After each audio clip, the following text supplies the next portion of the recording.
Hi everyone, it's Sunday, March 31st, time for another HideNet Week in Review. I'm Vera Dordick. Starting with the United States this week, once again, it was a disappointing week for the Hyde market. Sellers said that they worked very hard for every single sale, but did not clear the week's production. The low volume of trading saw prices going lower, particularly on steers. Any Hyde types that managed to keep sales levels steady were very lucky. After last week's decline, regular weight Texas was one of the lucky few to maintain stable levels, although trades were far and few between. Sales took place at $29 and $30, steady with the previous week's selling range.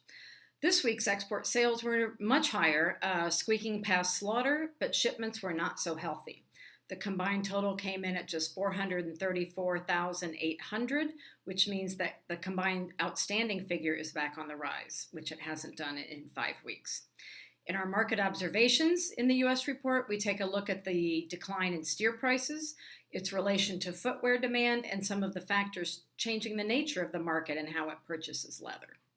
Turning to Europe, our editor Andrea Guolo says that the cow market was quiet this week, with just one origin losing 5 cents. With regard to bulls, it was another tough week, and while some origins stabilized, others saw further declines.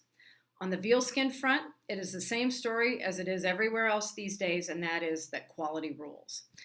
In his analysis this week, Andrea looks at the role of sellers in the current market and how things have changed, along with some other major issues in the European and Italian hide markets. From Latin America, editor Ronald Guiel says that once again, Brazilian prices remain stable, with TR1 around 60 cents.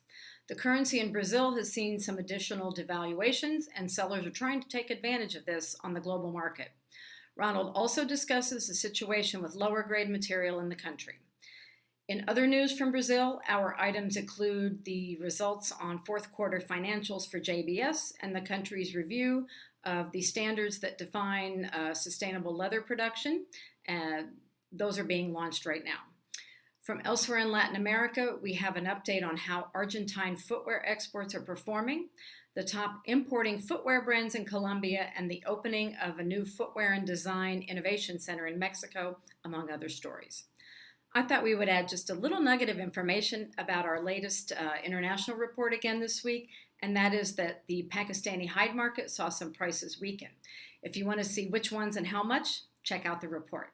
So that's all we have for today, and until next week, good night from HideNet.